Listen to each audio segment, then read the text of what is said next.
Hello everyone. Now again welcome to video lecture class. Today I am going to talk about the remaining topic of the last video, that is suggestive steps of school mapping in English and Hindi में विद्यालय मानचित्रण के उद्देश्य के बारे में मैं बात करूंगा। साथ ही साथ विद्यालय मानचित्रण की पद्धति और विद्यालय मानचित्रण के सुझाव के बारे में भी बात करूंगा। कल के वीडियो में मैंने सिर्फ इंग्लिश वर्जन में ऑब्जेक्टिव के साथ साथ उसके चर्चा यानी मेथोडोलॉजी की चर्चा की थी। द पार्टिकुलर टॉपिक यानी ये जो टॉपिक वो related to MEd semester 3 unit number 3 and paper number 9B।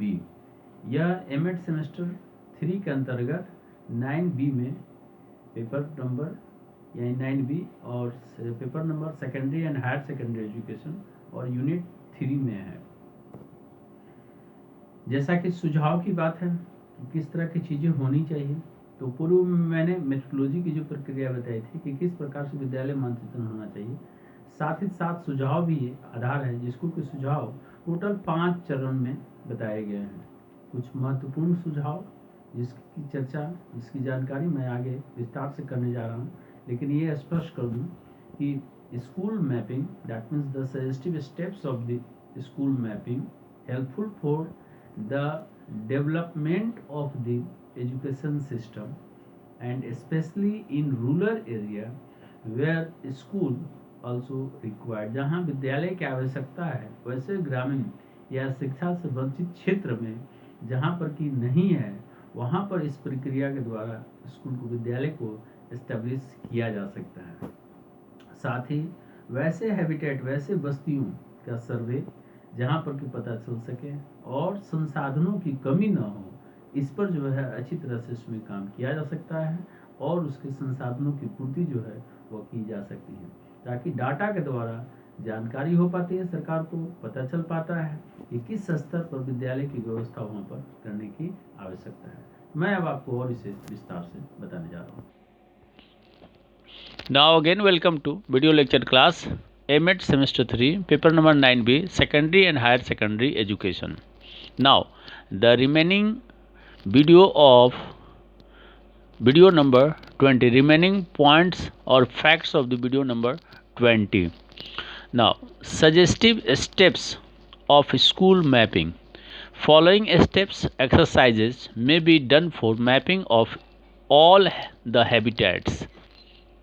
Now step number 1, each and every habitation may be listed for mapping exercise. Habitation wise population with availability of schooling facility with the distance data may be collected through GIS or manual mapping. Now step number 2, listing of all habitats villages to identify serve area through GIS or manual mapping. In step 2 also, the available high school are details of school from SEMIS. Now step number 3, listing of all habitations villages to identify unserved areas through GIS or manual mapping. In step 3 also, distance with other high school, distance, a list of UPS may be prepared which are eligible for upgrading into secondary level or per the state as per the state norms. Now step number 4, actual physical verification should be done by a team, block and district level officers for confirming details of secondary school. Now step number 5, based on the final verification. Step 5, based on the final verification, priority has been given or priority has been done as per the requirement. And last, for the 5 step, purpose and the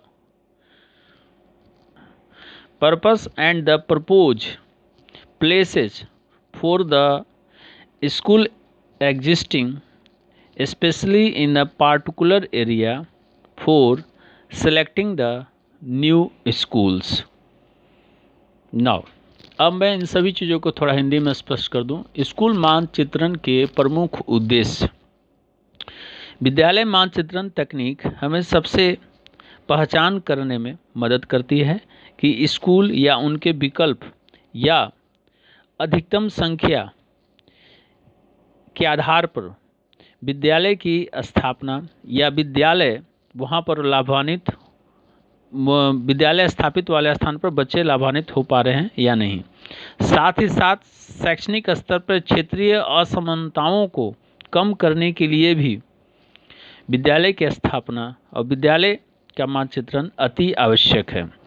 विद्यालय जो के मानचित्रण के प्रमुख उद्देश्य निम्नलिखित है। Number 1, नए उन्नत माध्यमिक विद्यालय खोलने के लिए सबसे उपयुक्त स्थान की पहचान की जाए जो कि ग्रामीण स्तर में हो।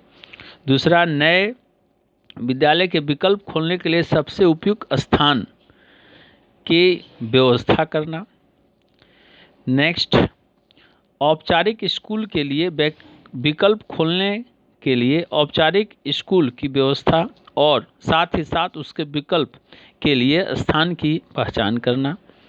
नंबर 4, शैक्षणिक सुविधाओं के वितरण में मौजूदा असमानताओं को समाप्त करना।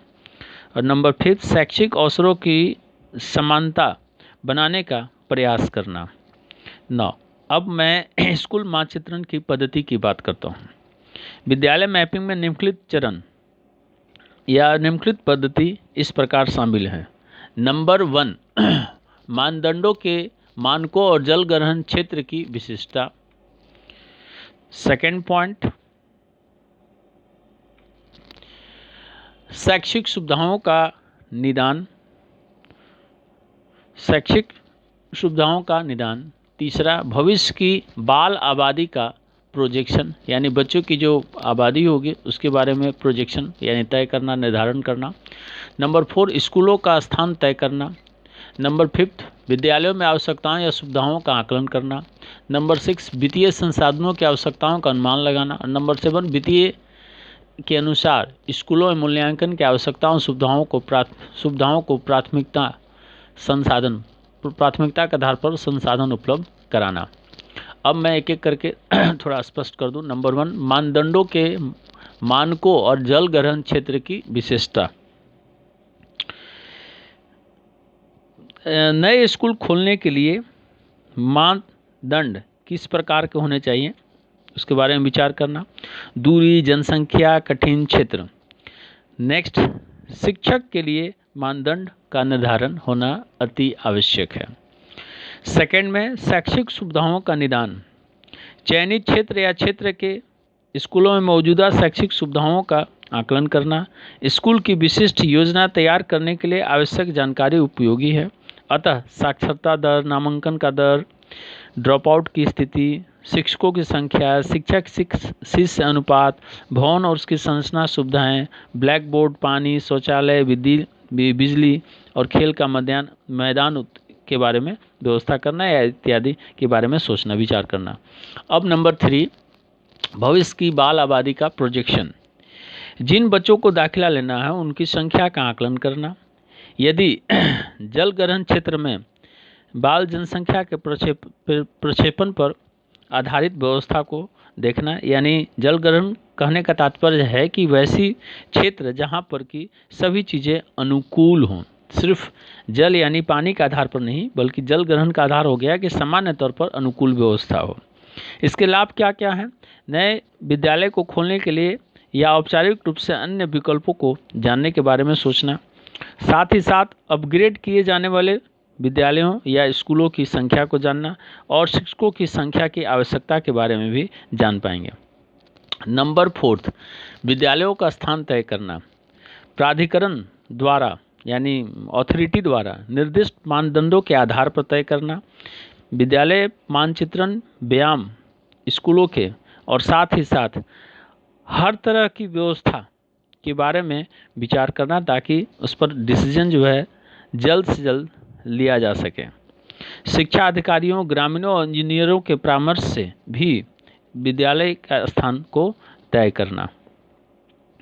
नेक्स्ट नंबर 5, स्कूलों में आवश्यकताएं और सुविधाओं का आकलन करना। नए विद्यालय और मौजूदा विद्यालयों में सुविधाओं की आवश्यकताओं का आकलन करना और सुविधाओं और शिक्षण अधिगम सामग्री की भी व्यवस्था को देखना। नंबर 6, वित्तीय संसाधनों की आवश्यकताओं का अनुमान लगाना।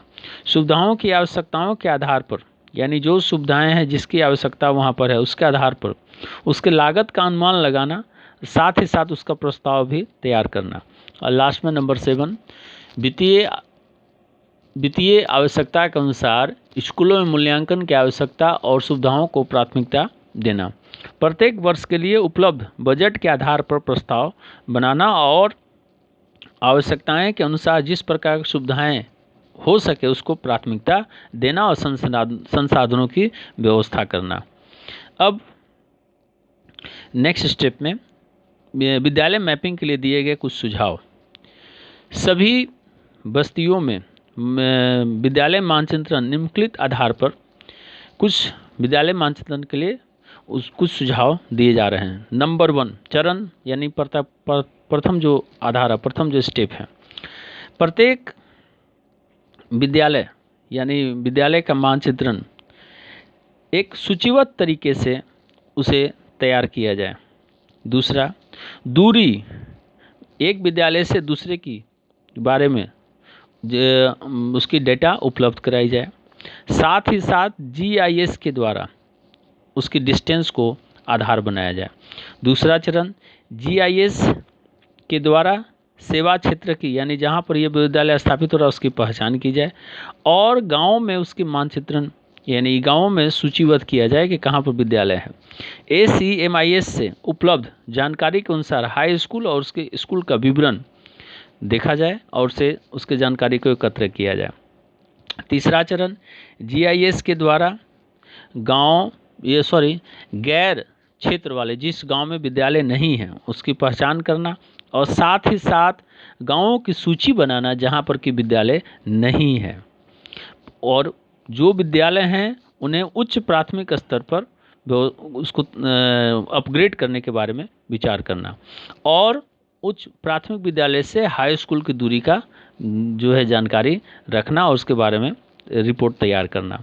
नंबर 4, एक टीम के द्वारा जो कि ब्लॉक स्तर का हो, अधिकारियों के द्वारा भौतिक सत्यापन किया जाए और माध्यमिक विद्यालयों के विवरण की भी प्रतिपुष्टि की जाए। साथ ही साथ भौतिक सत्यापन के दौरान विद्यालय की व्यवस्था और विद्यालय के जो डिस्टेंस है उसका भी जो है वह अनुमान लगाकर या सत्यापन करके रिपोर्ट तैयार किया जाए। और नंबर 5 में अंतिम सत्यापन के आधार पर प्राथमिकता तय की जाए। मौजूदा माध्यमिक विद्यालयों में वर्षवार मौजूदा अंतर का प्रस्ताव तैयार किया जाए और खोलने के लिए चयनित नए स्कूलों का प्रस्ताव भी तैयार किया जाए। इस प्रकार से मैंने विद्यालय की जो मानचित्रण की बात थी उसके सुझाव और ऑब्जेक्टिव और उसके मेथोडोलॉजी पद्धति की जो बात थी उसको मैंने पूरा कर दिया। अब अगले क्लास में मैं पाठ्यक्रम के वरिष्ठ माध्यमिक स्तर पर पाठ्यक्रम मानचित्रण के बारे में आपसे विस्तार से बात करूंगा। तो मिलते हैं अगले क्लास में एक और नए टॉपिक के साथ। तब तक के लिए धन्यवाद।